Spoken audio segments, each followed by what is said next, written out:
Good morning. My name is Matsue. I am 17 and in 12th grade at Davis Senior High School. Whenever I'm in situations where I have to introduce myself, there's usually a follow-up question that goes past the basics.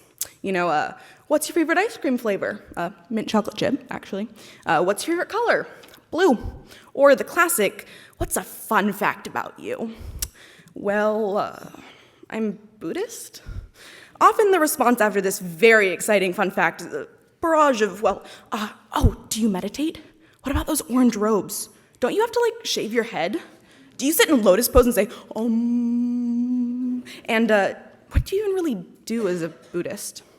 Well, first of all, no, I don't really meditate, even though the chanting that we do is a kind of meditation.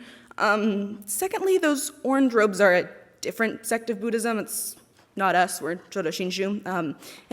No, head shaving is not a requirement. And I personally am actually not flexible enough to sit in the lotus pose, and no, we don't really say Om. And what really is Buddhism? Well, how much time do you have? My quick answer is Buddhism isn't quite a religion. It's more of a philosophy about life. And with that satisfyingly vague answer, the conversation moves on. But really, what is Buddhism? There's Namo Amida Butsu, the Golden Chain, Three Treasures, Eightfold Path, Four Noble Truths, but what is it really? This is a question I find myself pondering when I really should be doing my homework that is due the next day in first period. I often have the best insights when I really should be attending to a more pressing issue, such as ignored schoolwork. In all seriousness, though, what is Buddhism? None of the teachings give a specific thing to believe in. So what are we supposed to do? Well, every principle taught in Buddhism is something for us to think about and see if we can apply to our own lives. For example, in the Golden Chain it says, I will be kind and gentle to every living thing and protect all those who are weaker than myself.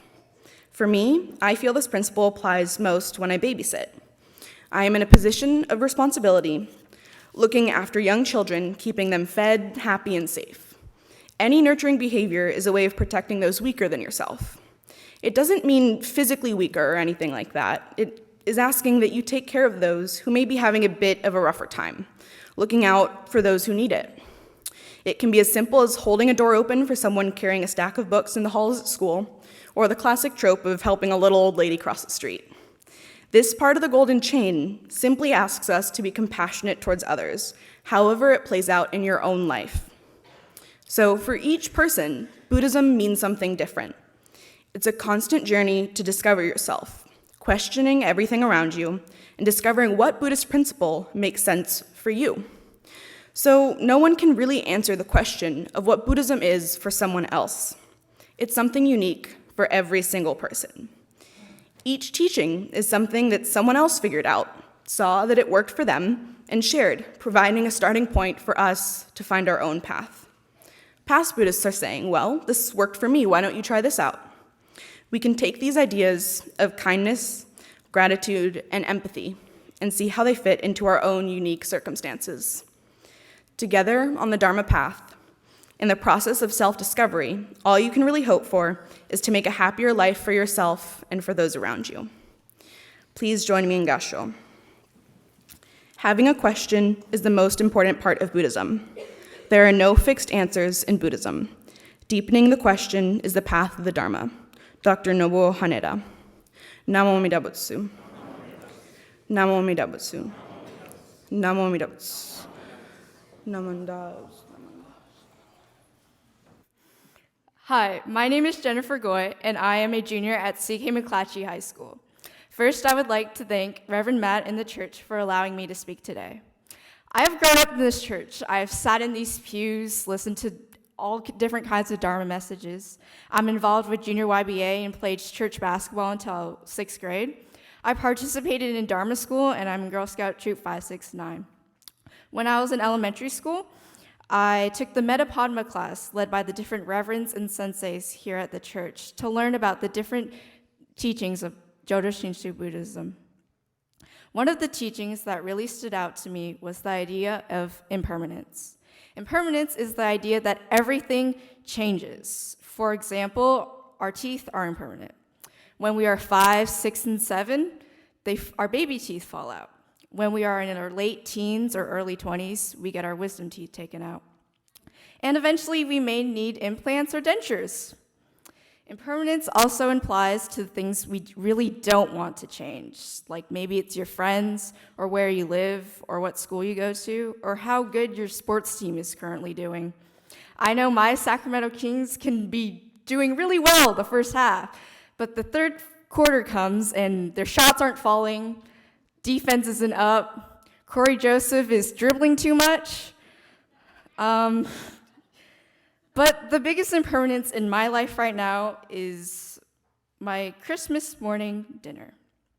Every morning on Christmas Day, my family would wake up and go to my aunt's house. She would cook eggs, and my uncle would cook his famous fried rice. My dad would make sausages, and my aunt would always buy me orange juice.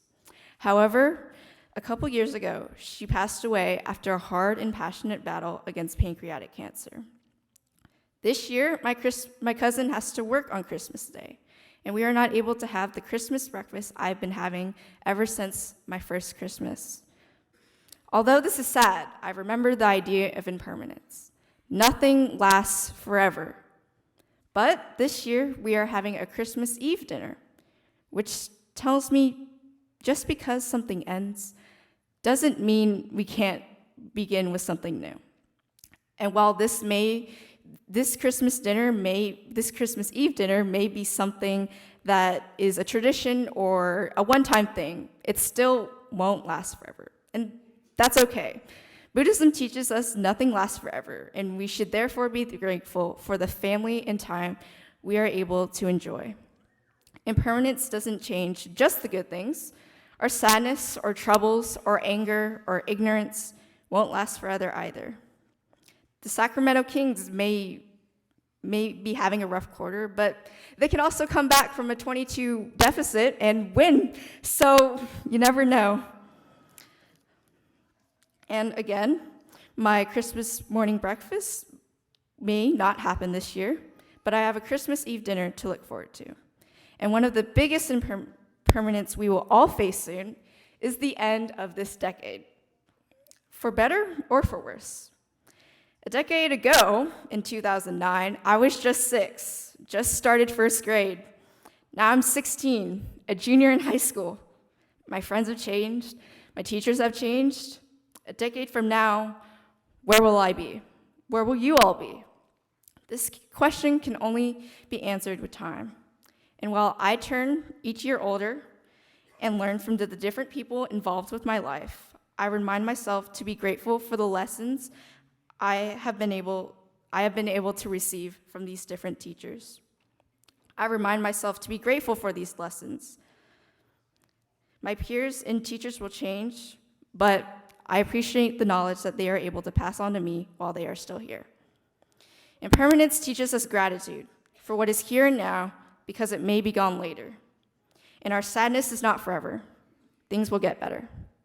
Please join me in Gasho. It'll get better. Don't worry. Namo Dapsu. Namo Dapsu. Namo Dapsu.